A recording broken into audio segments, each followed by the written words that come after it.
Hello, everyone. Welcome to Living Intentionally, the podcast about purposeful living and aligning actions with values. This is episode number 5.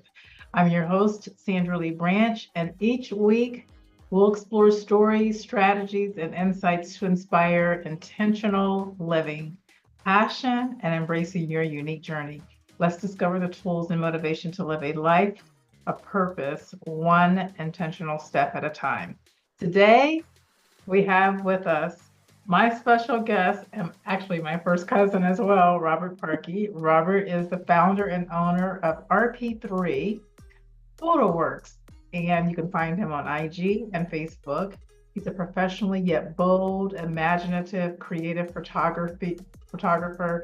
He offers this service and he is ready to help you create memorable moments. Robert's service will help you capture those unforgettable moments and turn them into lasting memories. Welcome, Robert. Thanks for being here. And I'm going to call you Robert, even though I call you by your nickname.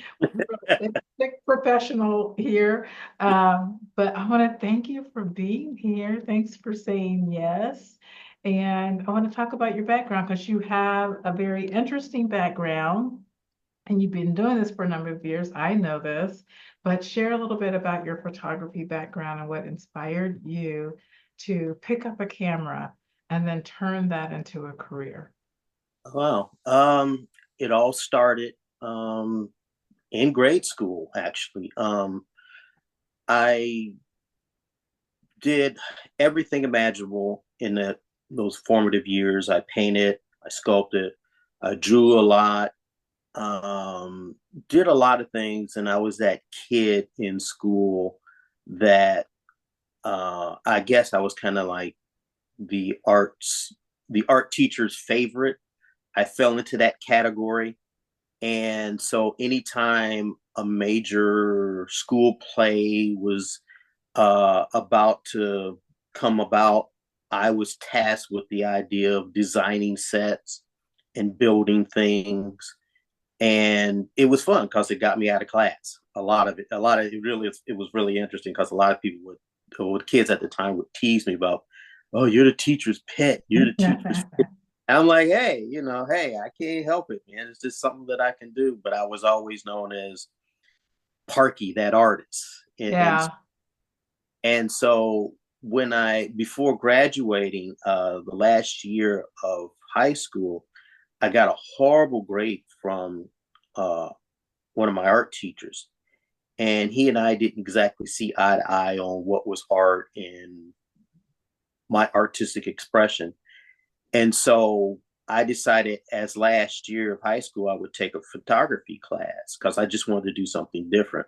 Mm. And when I took it, I met this amazing um, photographer. His name was Ron Garvin. He was my teacher.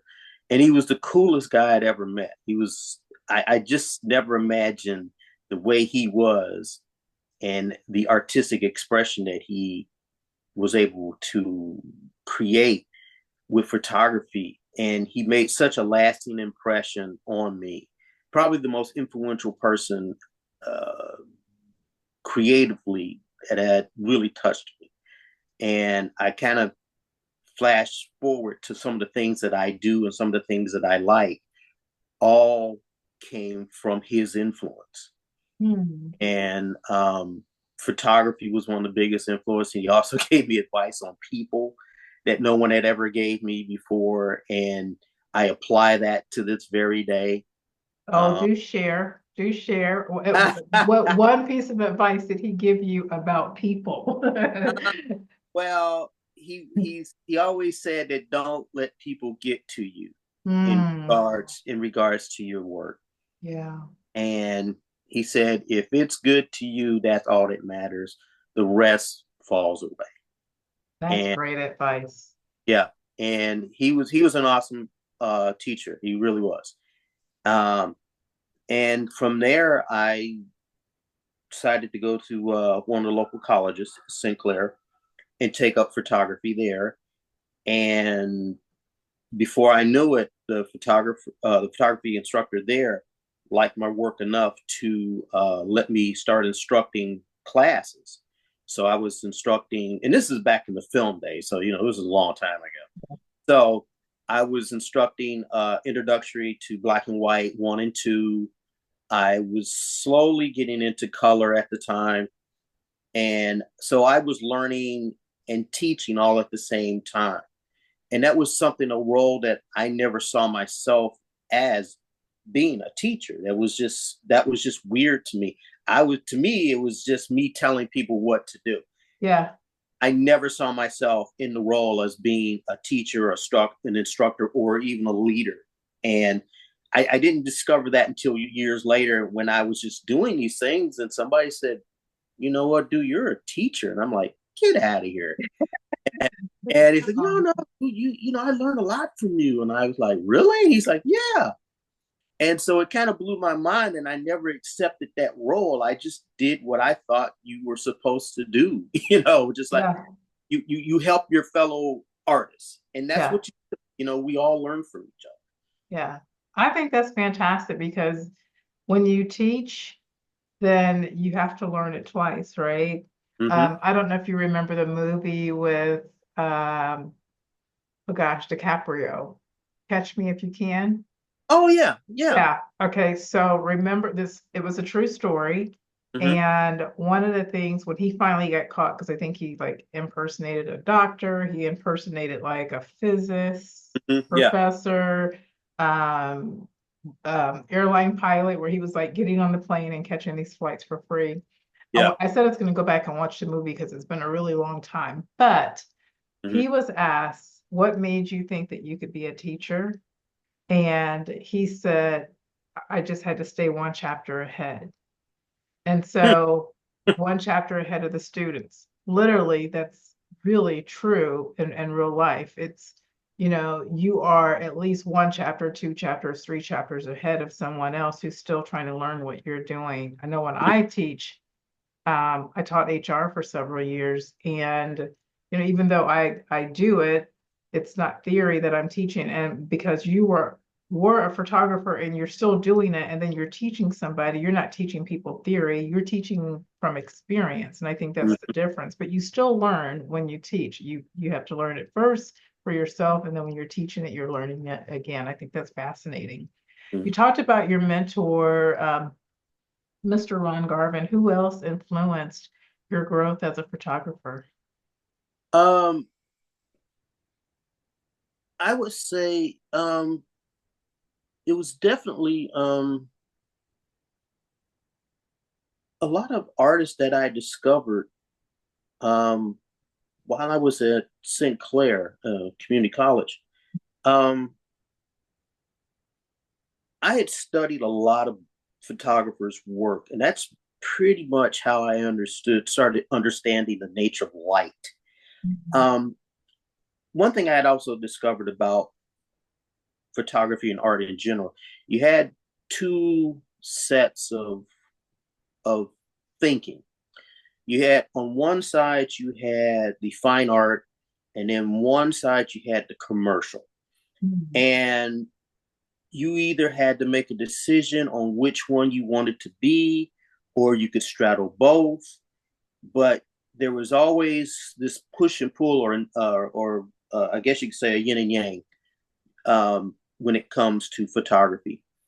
Some people strictly see it as a business, and they learn a somewhat stagnant, in my opinion, just my personal opinion, a sort of stagnant way of viewing and creating images. Sort of standard.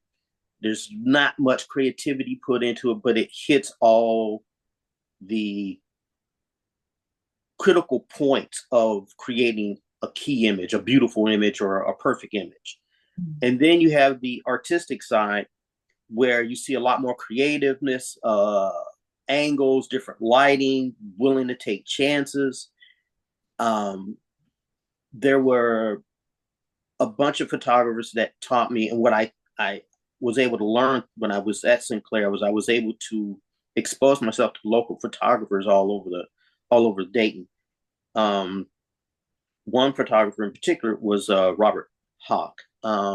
He was a commercial photographer, and I ended up crossing paths with him at Front Street. And Front Street was at that time was a small little artist community located here in Dayton. And I met him through a artist co-op that had formed right across the hall from my studio.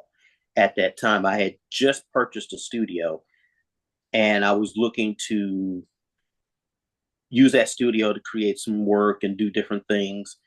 And so while attending Sinclair, I was also working and using my weekend time to photograph clients, a few that I had at that time. And when I met Robert Hawk, amongst all these sort of ragtag different artists, there were painters, sculptors, dancers. So it was this co-op of just everything. And he was the one photographer or the artist that I focused in on because I could tell he knew what he was doing. I could tell he was doing things differently and more on a commercial angle.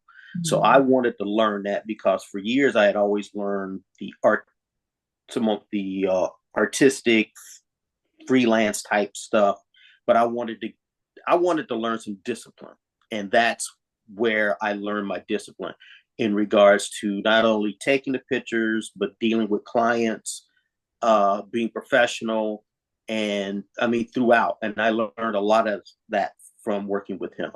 Wow, that's fascinating because what you're saying is photography is so much more than just snapping somebody's picture. There's a lot that goes into it, from a people standpoint. And so, but when you talk about fine art, because I'm not in the art business, so what's the difference between fine art and commercial art? I think I know, but I'm not really sure. So I'll let you Well, share. um, well, fine art is what you would see pretty much in museums. You're looking at Mhm. Ansel Adams, Okay. who at the time was a landscape photographer who was commissioned by, I can't recall the organization, but it was government governmentally funded to. He was asked to basically photograph all the national parks, and so his work was so beautiful that they wanted to use it for more of a commercial purpose to influence people to invest in the national parks. But other people were looking at this photographer, Ansel Adams' work, and was saying, this stuff is absolutely amazing. I Mhm. mean, this transcends its purpose of influencing people to back the national parks and donate money. And all of a sudden, Ansel Adams became this influential landscape photographer, and he created such a stir that people started looking at photography in a different manner. That was in the early stages when black and white was the only photography that existed at the time, and color had sort of became the new in vogue art form. Mhm. Um, that is the type of work you see in museums. His work, uh, I can't think. Well, just to fast forward, like a Robert Mapplethorpe, his work is a little sketchy, but he was such a technician, and he put so much of himself into the work that he created something very beautiful in regards to a flower. No one looked at photography in those terms in that way, and so that's how his work became sort of an artistic expression. Um, for the commercial side, you would have, like, let's say somebody would take a picture of, well, particularly now with cameras being everywhere. I think in some ways it's kind of diluted the purpose of photography, especially on the fine art end. But you'll take, if there's a simple picture of, let's say, a vase, Mhm. uh, and you'll see that in a magazine, but you'll also see it online for Target, and it'll be a simple image. It's just, it's there to illustrate this product. There's really not much to it. It's just to illustrate this product. The lighting's perfect. There's nothing really interesting. There's no shadows. It's there just to illustrate that product. That's kind of the difference between a fine art and a commercial. Commercial art. Okay, that makes so much sense. So, so you kind of dabbled a little bit in both. How would you describe like your photography style and how it's evolved over the years? Um, the reason my work has evolved is because I can't sit still. My brain will not let me because I have always been a visual thinker. Mhm. Um, I have always had ideas on how to visualize concepts. Uh, I see myself primarily as a freelance photographer because freelance photographer um, carries the title of being a jack of all trades in the term of or title of photography. Okay. Um, if you're disciplined enough, you can photograph anything. If you see the world in a different way, you can pretty much photograph anything. You can do a commercial image and you can also apply a little fine art if you want to get artistic with it. If you want to do a different angle to make the client see it a little bit different, because I've been hired to do jobs where I was hired to do a vintage motorcycle years ago. And this gentleman called me, I think it was out of Minnesota, and I was photographed this motorcycle that he had just had made, and it was beautiful. And I did the job. And so while I was doing that, I said, you know what? Since I got this thing, I'm going to do something a little bit different. I'm going to play around with this, and I'm going to send him these images and see what he thinks. Mhm. So I sent him both sets of images, and he immediately gravitated towards the more creative images. He ended up using the straightforward images to sell the motorcycle because he knew that served its purpose. But he kept the ones that I put a little creative slant, and he kept those as a personal memento of that image of the bike that he was about to sell.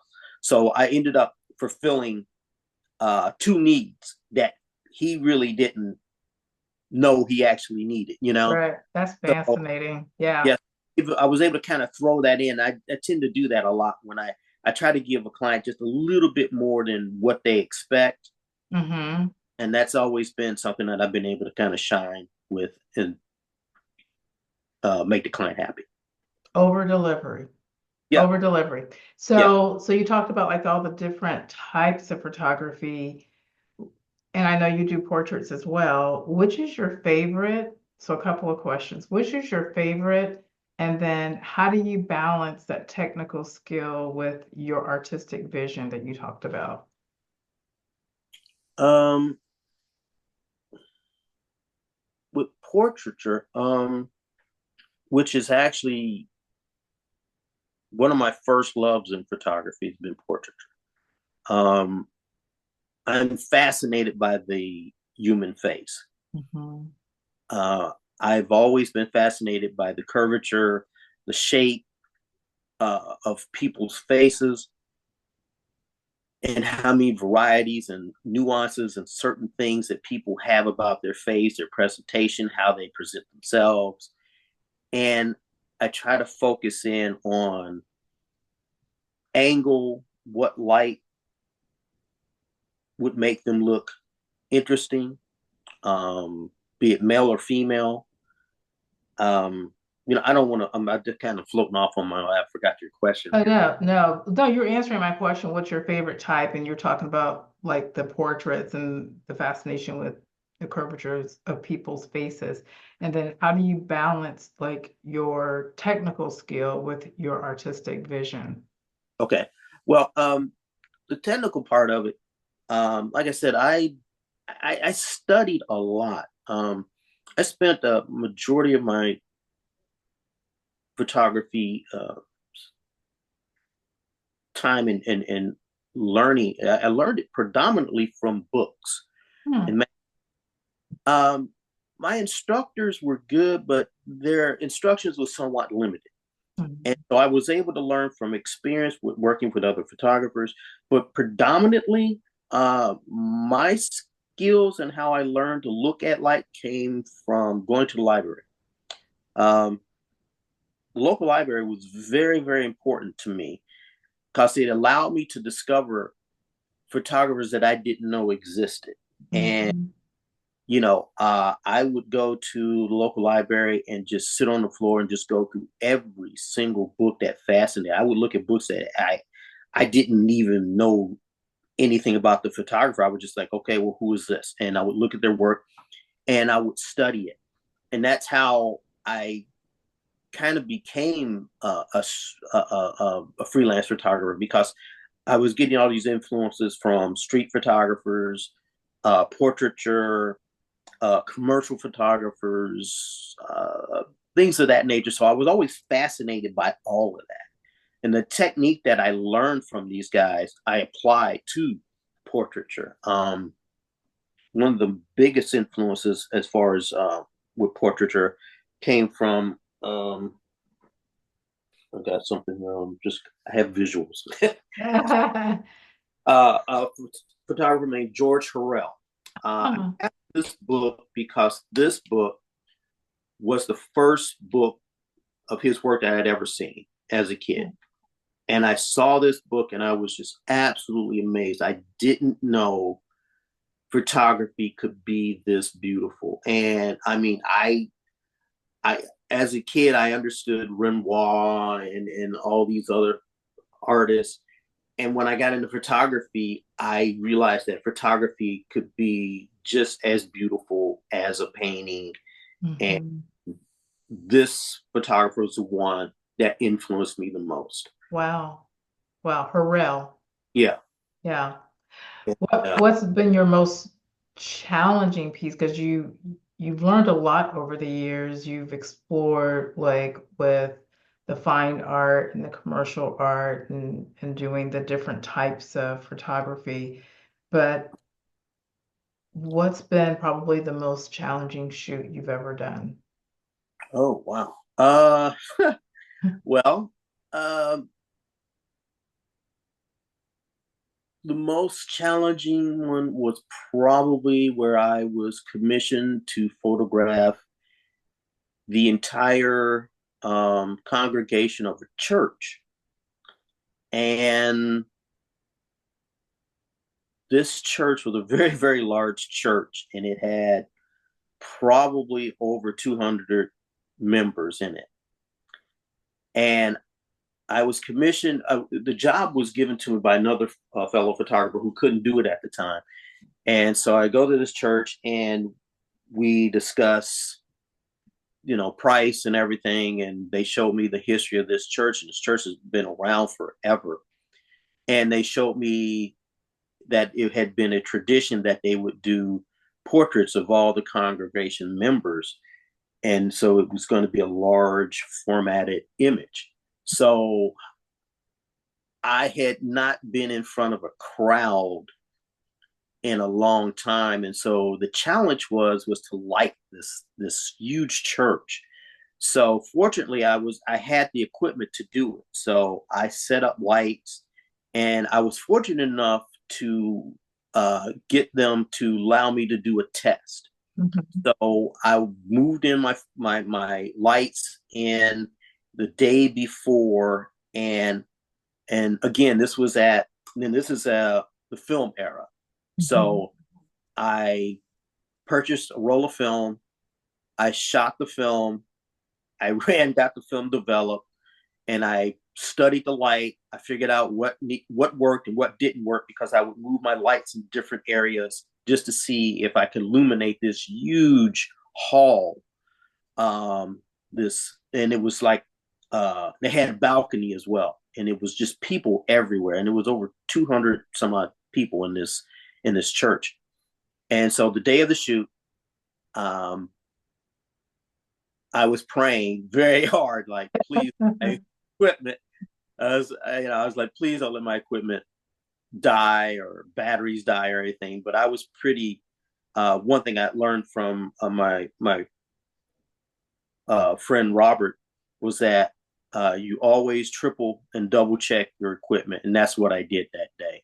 So once I figured I had it nailed down, uh, then came the part to entertain. So I basically had to corral and coerce over 200 people to pay attention to me. And you So didn't have an assistant to help no, you no, with uh, it. right, and that's the thing. I've always been solo. I've been solo for years. I was lucky enough to get an assistant on several jobs back in the day, but after that, it was kind of like everything was on me. I was solo, so I had to get everyone's attention, and I'm talking about grandmas, dads, fathers, teens, babies, and they're all focusing on me because it wasn't, the pastor wasn't there. There was nobody to, and I was able to get them to move the podium. And so I introduced myself and I was able to use my skills from school about talking and communicating with people. And it was really kind of funny because I was like, I'm never going to use those tools. And lo and behold, here we are. You're I'm sta- drawing those, yeah, huh? standing in front of over 200 people, and so fortunately, it taught me a valuable lesson on being able to communicate and express yourself, and do it with some amount of confidence to gain people's attention and bring them into you because photography is like that. It's about an experience. So I had to Mhm. create an experience for these people. So I was able to kind of slide a few jokes in there and get their attention and got them laughing and got them comfortable.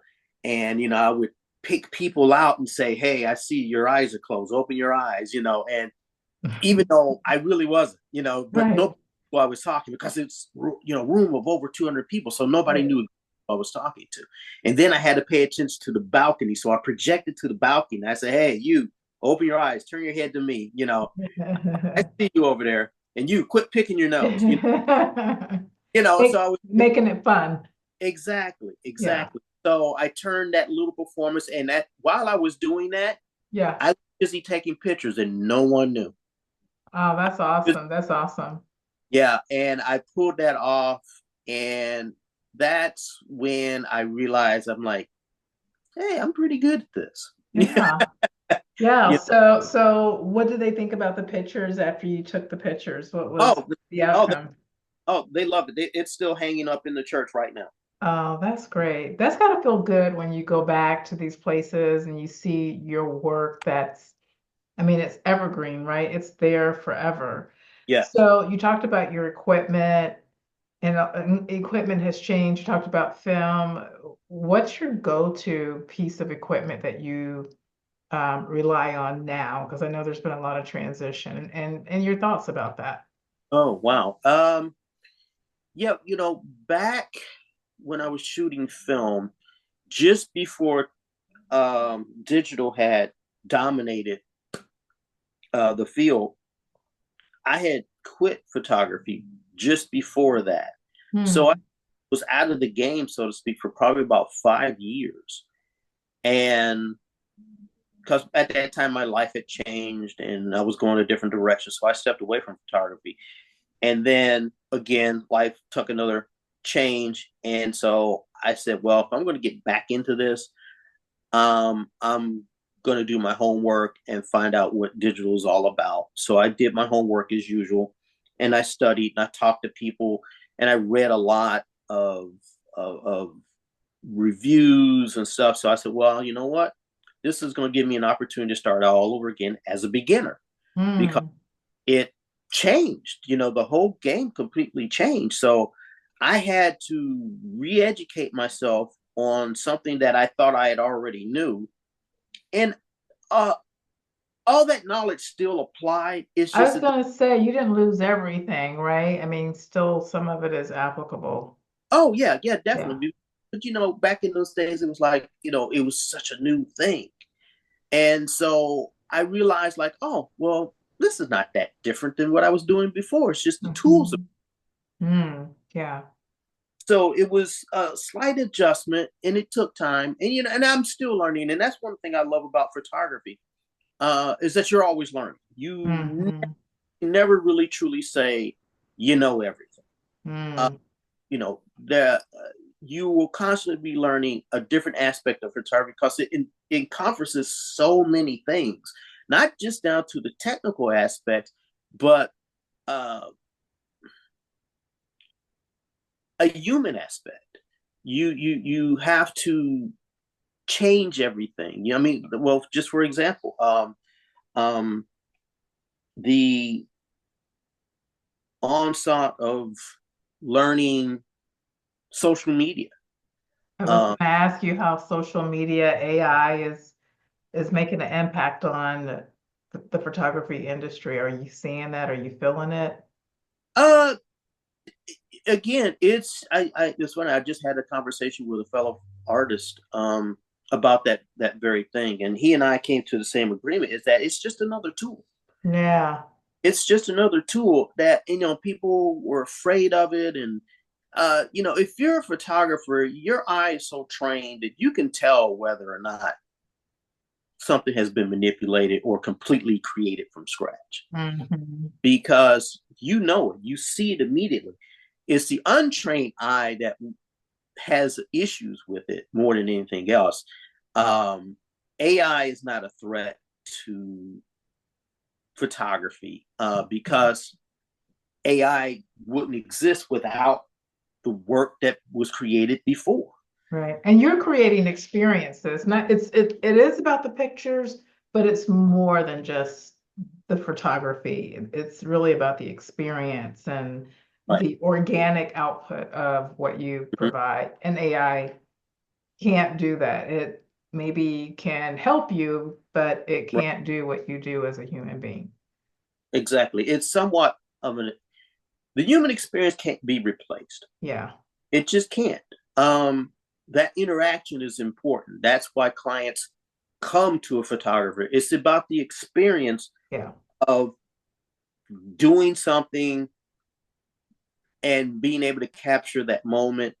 And a lot of times I've had clients where I will catch a moment where they weren't even aware of. And then they look at it and like, I don't remember this. When did this happen? Like, where were you? And all that. And it was just, that's part of the job. Yeah. Uh, And the beauty of it, because you're capturing moments that can never, ever be repeated. exactly. Not And even if you do the same action over, you'll never do it the exact same way that a camera can capture it. And I think that's fascinating too. yeah, it's the human aspect that Yeah. people don't seem to understand, because all too often when you're a photographer, we hear, um, particularly now with everybody having cell phones and cameras on their cell phones, and we hear this often, like, oh, my phone can do the job, and my cousin has a camera, and blah blah blah blah, and all Not of the that. same. It's not the Yeah, same. yeah, it's not the same, because they they don't understand the human element of the person behind the camera. The Mhm. camera is just a tool. The person is what brings that extra element that you know AI can't capture it. You know, the your cousin with the cell phone can't capture it. That's right. He That's has to right. know what he's doing. He has to be able to draw people out. He has to be able to make people comfortable, and he has to communicate and express some sense of caring about what they're doing. That's where it comes from. That's the whole nature of photography, for me, is caring. You Mhm. have to care about the people in front of you. You have to care about the job. You have to care about the technology. You have to care about being professional. You have to care about these things, because if you don't, you will not succeed. And I think that tends to people get lost in other things. There's so much noise nowadays around photography and images and uh, all of that. But we tend to forget it's like, it's about the human connection, and that's more important than any tool. Wow, that's awesome. I always say, and it doesn't matter what job or profession you're in, when you're serving people, it is always about the people. Obviously I work in human resources and I also coach people, but it's also really about the people. And it's funny when you say everybody thinks that they can be a photographer now. I can't tell you how many times I hear people who goes, "Oh, well, I do HR," because sometimes people think if they're a manager Mm-hmm. and they oversee people that it is it is managing human resources, but it's not the profession of human resources. So that's kind Mm-hmm. of funny. So what advice would you give some young person or seasoned person who's thinking maybe of like changing their profession and going into photography, who might want to make this a career? What would be the advice you'd share with them that maybe what you've learned over the years? Okay, here it comes. Don't do it. Don't do it. No, joking. That's probably what I would say. I remember when I was teaching HR and I would tell people like go shadow somebody who's actually doing this work and then come back and let me know if this is something you really want to like make your life career. And I can't tell you how many times people have come back and said, I think I'm going to switch my major. Too many problems in HR. Yeah, well, I've had a lot of young people approach me about photography, and um, they've all sort of, I can say a few of them have stayed in it, and some have learned the hard way, um, or they've used it as a sort of another skill set for their life. They may not, they didn't pursue it, but they have this skill set. Yeah. Um, the advice that I would give someone to get into photography is just do your homework. Mm. Study, read, look at what came before, and don't ignore it because you need that information. Study light, and above all, and this is something that photography has also taught me, this is probably the most important thing, is that photography has taught me to be patient. Mm. Um, I learned that over the years of photographing hundreds and thousands of people. You must be patient because the images will come. You will learn when to take it, how to take it, when the moment presents itself. You you you can't really truly have any kind of control over it except just to be ready. And that's what I've told young people have shown some interest in getting into photography, is that you got to slow down. You don't try to recreate the wheel. you know you there are other photographers that have been around longer than you, and you just need to learn to shut up and listen and learn. Learn the craft. Yeah. And I Exactly. can say that you were very patient. So y'all, Bobby has taken photographs of me and my family and my fur babies who, um, well, the one fur baby that you took a picture of last year, he was the good one. And, he's no longer with us now. He's Yeah. passed on. But Yeah. yeah, you were really patient. I mean, he's done our holiday pictures, he's done our engagement photos, and just a really talented artist. So, how do you stay inspired and continue to grow as an artist? You've been doing this for a really long time. How do you avoid burnout and just stay really inspired to keep going?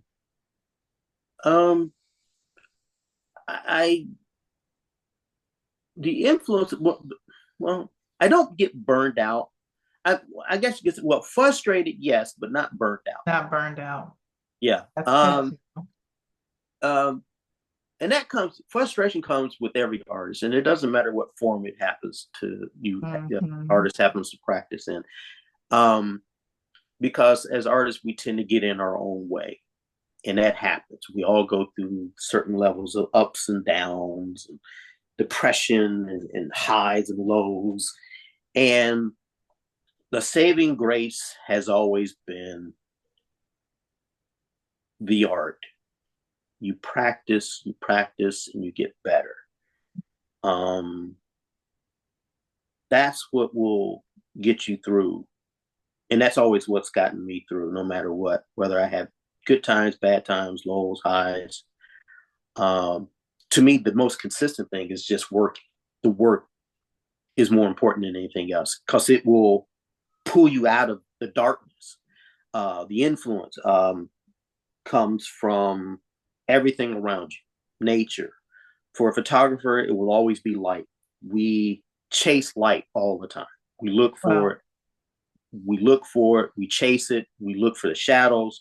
And, if you are visually, I was going to say impaired, but it's, well, in some ways, it's almost like being impaired because you're constantly looking to see the world as it is. Mhm. So you're constantly looking at the world differently than other people, especially when you recognize it in yourself. Mhm. And if you know that about yourself, everything you look at, you're thinking, oh, that's interesting. And like five other people may not see it, but you do. Yeah. And that's the thing about pulling yourself out of the darkness and gaining influences. I constantly feed myself with visual stimuli. I mean, you can see it all back behind my wall. Well, I would be remiss if I didn't ask you to talk about some of those pieces back there. I see one that says Dayton, so I'm sure that's one of your pieces, right? Or Yeah, no? So talk yeah. a little bit about some of the pieces that are hanging on the back of your wall that are yours. Well, yeah, it's great. I'm glad I set this up because that particular piece is probably one of the more popular pieces that I've done. It's the Dayton Deluxe motorcycle. It was created in 1913 Wow. here here in Dayton, Ohio. They used to produce motorcycles. The motor was originally produced out of Chicago. The motor was then transported from Chicago to Dayton to be produced as a motorcycle. Um, I came across this motorcycle at a car show, and I was able to meet the owner. And there's only a handful of them in existence. There's one that is on display at Carillon Park, and as it turns out, he was the one who restored that particular model. He has one uh, in his personal collection because he collects vintage motorcycles. Wow. And I asked him, I said, you mind if I take a picture? He said, oh, no, go right ahead. And so I took the photograph, and I literally sat on the photograph of the file uh, probably 6, 7 years. And Mhm. one day, out of sheer boredom, I said, okay, let's go through some old files and see what we can find. And I saw this image, and I kept thinking about this image. And I said, there's something here, but I don't know what it is yet. So I started playing around with it because originally the original file is in color. And so I changed the color of it, played around with it, and I said, hey, this is kind of neat. I like this. And so I showed it to a friend of mine, and she fell in love with the image because she was um, big in design. And she said, you know what, you should make a large format image of this. He said, and if you do, I'll buy it off of you. And I said, oh, okay. Well, and she said, you should start thinking about changing the format of your photography because she said, your photography has impact to it, particularly your black and white images of your cars and motorcycles. And she said, you should start selling those. And so I took her advice. She ended up collecting like 6 or 7 of my images, and she has them hanging in her home right now. And so that kind of sparred the influence of me looking at my images differently. It Mhm. was I kind of got trapped into just photographing them and thinking of them in small form. And then after she had mentioned that she liked them, she thought that they would sell, and she was absolutely right. So that particular image has been selling for me for about 5, 6, 7 years now. Wow. I have that I know of. I know one is in Arizona, one in New York. Some of the images are some local collectors, and I've started reproducing images of it on T-shirts because I figured I wanted to get it out to a biker crowd, and so I have one hanging at um, a local roadhouse bar. Uh, the gentleman there, he's also a vintage motorcycle collector who has it hanging up in his bar. So yeah, it's been a pretty good image to me. It's probably the most celebrated image of that I've created. Wow, that's fascinating. So what's next for you? And you have any new upcoming projects or goals that you're excited about? Well, actually, the newest thing is still somewhat along the line of larger format images. I'm working together with Right Dunbar Cigar Shop and Lounge that just opened up in my neighborhood. Right, Uh, Dunbar? yeah, Oh, I'll have to check that out. and yes, as a matter of fact, I think you would like to. I think you should really talk to these gentlemen. They're awesome. Um, we have been working on and off over a year and a half to display my work in their lounge, and we just sort of sealed a deal to for them to purchase some large format images like the Dayton image that you see behind me and some other images because I have a lot of images that relate to some of Dayton's history. And Mhm. so I'm looking to reproduce images for the lounge, and they're going to be displaying them in their lounge permanently. So that I'm looking forward to because that will allow my work to get to a different demographic. Um, the larger format, particularly with Dayton going through this change right now, I would like to see a lot of my work in a larger format and being somewhat of a larger player in some of these loft apartments that are opening up, Oh hotels, yeah. things like that. With that local connection, I see a lot of possibilities with that, and so I'm working on that um, with them, and so that's going to be something that I'm really looking forward to the next couple of years. It's going to pay off, I think, relatively well for me. That's awesome. So how can people see your work, follow your journey, get in touch with you? Um, Well, yeah. I'm on Instagram as Okay. well as Facebook under RP3 Photo Works.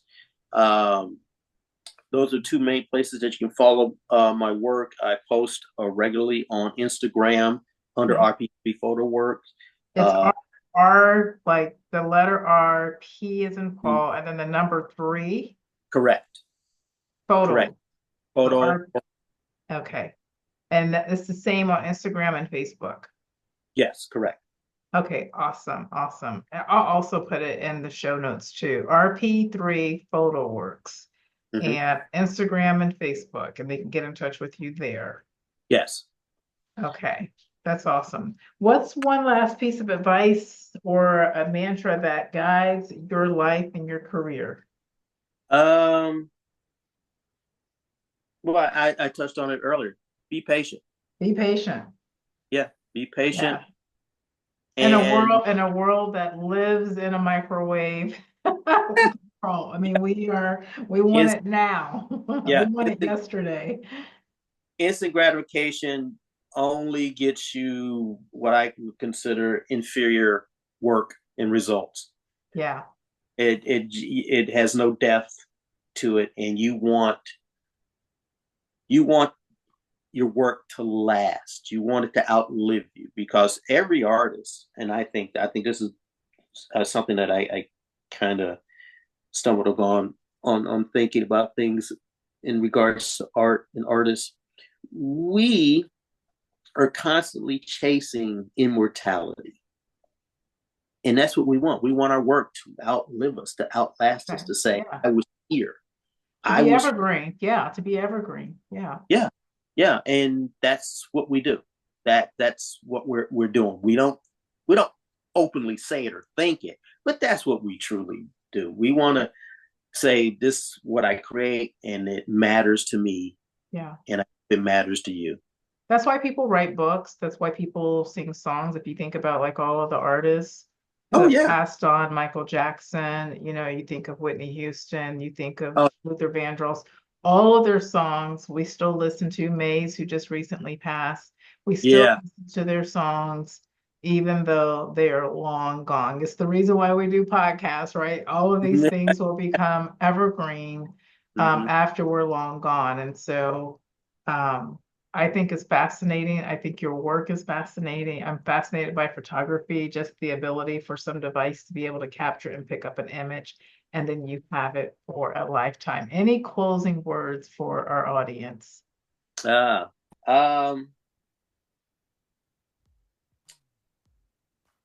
create, love, and don't stop. Just don't stop. Stop, keep going, Yeah. keep going. Thank you, cousin. It has been a fantastic opportunity to learn more about you, even though I've known you my entire life. I learned something new today as well. Really appreciate you sharing your life's work with me and with those who will see this recording. And I hope that you will have a fantastic weekend. Everybody, thanks for being here, and we will see you next time. All right, take care.